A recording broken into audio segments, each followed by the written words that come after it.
Hey there YouTube, this is SGM4306 back with another review video. Anyway, this was sent in by actually a channel favorite, poweradd. Uh, they sent me in this about, it's probably been like at least a year. And I use this thing like almost every day. I'm actually charging it up right now. And this is like a massive honking power bank. And it's just under 100 watt hours. It's really powerful. This can even like charge my laptop. A little slower than normal, but yeah, it can get the job done. I love this guy. So when they offered to send me another model, this one has the distinction of having solar involved, which is pretty interesting. The brand on this is IEsafy. I don't know. Half of these companies I can't pronounce. But anyway, that aside, I looked at the pictures and it looked actually very interesting. It took a different approach to most solar charger power banks. Most of them will just have one solar panel mounted onto the body, and kind of that limiting factor is the surface area. So generally, it's more or less a gimmick on a lot of the like single panel chargers. So this actually divides the problem by four by multiplying the number of panels by four. So yeah, the packaging is pretty bare bones. It just says the capacity is, like I said, 26,800 milliamp hours, which comes in, surprise, surprise, just under 100 watt hours. And last I read, the reason why they do this is so that you can take them on airplanes.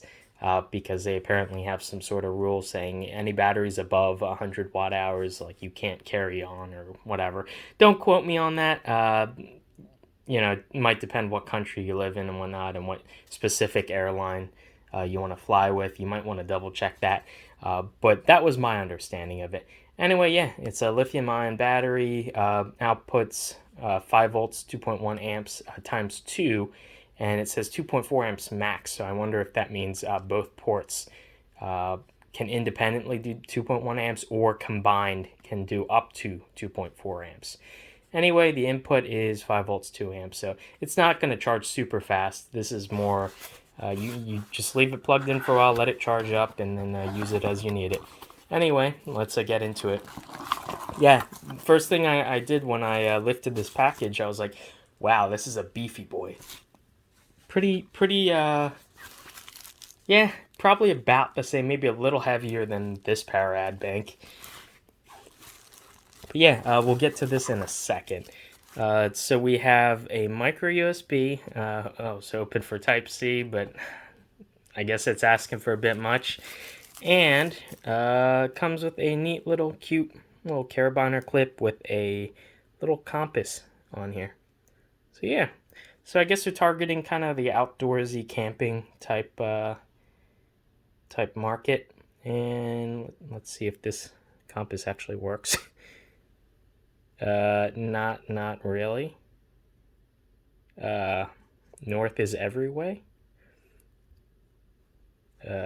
North is about that away. But I'm spinning it around and it's not really doing too much. Okay, I guess it's the thought that counts. Anyway, more important thing is whether the power bank itself works. Has a manual. What is with power banks having manuals? Usually you just use them.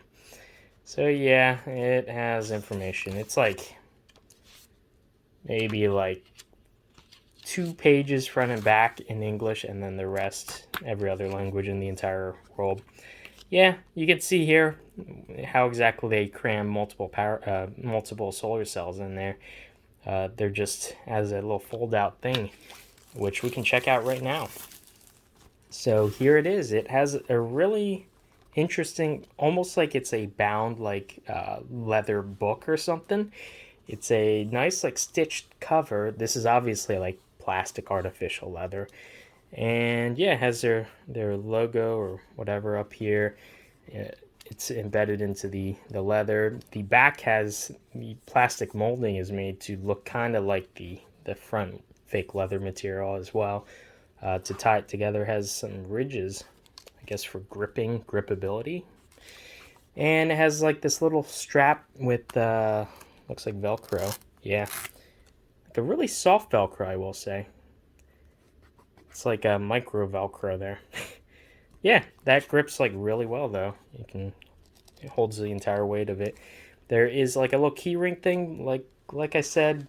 I don't know why they add key rings on giant power banks. I'm not gonna stick this on my keys. I'm not gonna have this hanging from my belt. That's kind of weird.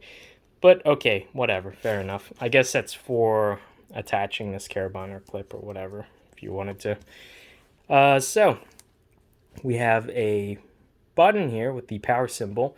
We have the ports that says push USB. So I'm guessing, yeah, just get your fingernail under there, pop it off. That gives it a little bit of weather resistance, but this is by no means going to be like waterproof or anything. We have two full-size USB ports and a micro, and that's going to be for charging, and these will be for the outputs clearly. And yeah, that just sort of fits in. It's like a little rubber boot that just friction fits in. Over time, you have to see if that weakens. If it breaks off, that'll kind of be a bit annoying. It does seem like the rubber is actually pretty sturdy, but that's a pretty thin cross section for that little area in there. Yeah, let's just open her up. We have one panel on the body itself, and then we have 1, 2, 3 panels. And these look to be 1, 2, 3, 4, 5, 6, 7, 8, 9, 10, 11. So most of these solar panels, if you were to look at the individual solar cells, just one strip is going to be about 0.5 volts ish. And that's open circuit voltage. So times 11 is going to be like 5.5 volts per panel in like full sunlight. So it's obviously each panel is generating like 5-ish volts, and the current is set by the area of like each of the solar cell slices basically. And so they have it in parallel with 4 other panels to give you 4 times the charging speed effectively. And I'm in a pretty dim room. The blinds are kind of shut, not much light, and it's already picking that up, it looks like. If I just shut, yeah, if I just shut even one of the panels, it can't actually charge from this ambient light. So that's actually pretty impressive. It's actually not that bright in here. It's dimmer than it looks like in the video. The camera I'm using has pretty good low light sensing. And so yeah, we have the first LED apparently will show you whether it's solar charging, and then the 4 ones next to it will show you how much capacity is remaining. So if I click that, I get a white light here, and then it shows 50%, so 2 out of 4. So yeah, and those are blue, that's green, and that's white. That's interesting. So I kind of like that they color code them. And I believe if we flip this over, there is, yes, a LED light sort of for like emergency situations. And given the capacity of this battery bank, like almost 27,000 milliamp hours, I would be pretty sure on a fully charged power bank that little dinky light is going to last pretty much forever. So let's just see. Probably double tap maybe. Hold. Yeah, okay. You have to press and hold the button on the side here. And yeah, that's actually decently bright. If I were in the pitch dark, that would be enough to light up a small room. And you just set the power bank onto the side, and it's nice and diffused, so it'll light up a wider area. I really like that, as opposed to most of these power banks will have like directional, highly focused LEDs with like lenses. This is going for the opposite approach. This is just like a camping light. Which I think is a good call. I would much prefer that. This would be really good if the power goes out. So yeah, let's see, how do I switch this off? Press and hold again, and then it's off. So yeah, just press and hold. And are there other modes? Oh, okay, so that was high. Now it's on, I guess, low. And then SOS and blinky blinky seizure mode. So I'm just gonna shut that off. Okay. Don't want to give anyone a seizure. But yeah, so I think it's time for me to actually set this out. What I'm most interested in is if I leave this in the sun, how long would it actually take to charge this up? Even if only a single bar. I have a feeling that if I wanted to properly charge this with solar fully, it would take far too long to make this video. So I'm just gonna leave it in the sun and see like how many hours it takes to charge up one bar, something like that, and get this going, and then I'll let you guys know how long that took. But anyway, yeah, and in addition, I should probably actually test the output current capability. Okay, so I had this guy in my window, just spread out just like this with all the panels exposed, and I left it there. I left for work around 7:30ish, and I just got back now. It's about 5:15, and let's just see how much it actually charged. So it looks like it charged one full bar, which is better than I expected, if I'm being honest. I know these little tiny solar panels, relatively tiny solar panels, usually aren't like super efficient, and they're not going to be able to push like a ton of current, but increasing by 25% over one, kind of not even one full day of sunlight, that's actually pretty good in my book. That's definitely usable. It's something that I would leave in the sun like during the summer, and it should be able to gain like a significant amount of charge. So definitely huge kudos on that. Okay, I had this guy sitting on my windowsill. It's been really like hot and sunny every single day pretty much this entire past week. But this is the second day, and if we check the progress, if I turn that on, you can see now it's fully charged, that's really good. That means one day of like maybe, about 8 hours of like bright sunshine is able to charge up the battery capacity by a quarter. So 4 days and it'll definitely be topped off. That's actually a lot better than I thought it would be. I mean, I guess it makes sense. This has quite a bit of surface area, and the panels are actually decently large. So, but yeah, I would say that's actually significantly more usable than the single panel solar power banks. So yeah, having four times the charge current available obviously makes a difference. Okay, when all is said and done, I think this solar power bank works better, definitely better than the other one. It charges up significantly faster because of the extra surface area. It's obviously physically larger to accommodate those panels, as well as the thickness of the device itself. It's pretty large compared to a modern smartphone, for instance. Yeah, it's actually, the footprint's very similar to a smartphone, though it's significantly thicker, obviously.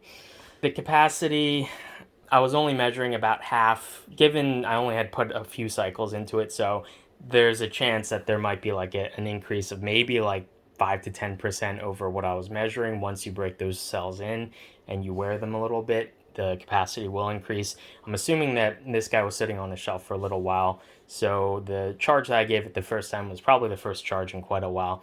So you'd expect to see maybe a slight increase in capacity, but even during the testing that I did, I was only getting like under 1500 milliamp hours, and I'm supposed to be getting about 700 milliamp hours, something like that. So it's a little over 50% of what it's rated. So that's a bit too far for me to consider that close enough.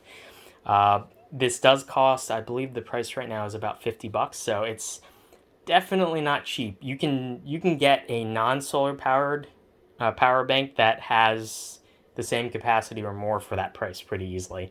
So what you're really paying for is the solar panel bit. Whether or not that's worth it, I guess it really depends on how you're going to use this guy. If you're like an outdoorsy person, then I would say the solar panel, being able to top it up by like a quarter of the full charge over the course of one day, and even with 1400 milliamp hours, that could easily charge a large phone probably about 3 times, 2 to 3 times. So that's actually not horrible either. You're not getting what you exactly paid for, but it's not useless either. And I actually really did like the diffuse camping light. I think that's a great idea to build into a power bank. So yeah, I mean, it's sort of give and take. I kind of wish that this did have the full capacity. Uh, I wonder if I could somehow pop this open non-destructively. I probably will try to see if I can get inside. If I can, there'll be a follow-up video. If not, that probably means that I wasn't able to get inside without damaging something. I'd rather actually use this than damage this permanently. because I'm guessing that there are just tons of clips, and this might even be glued together or like sonically welded. So yeah, anyway, if you guys are interested, as long as you're aware of the fact that this is not a almost 30,000 milliamp hour battery, this is more like closer to about 15,000 milliamp hours, and the solar panel works better than I expected. As long as you're aware of those two things, you'll have to balance that against the list price of about 50 bucks, whether that's worth it to you or not. Hopefully you guys enjoyed this video, and I'll see you in the next one. Bye.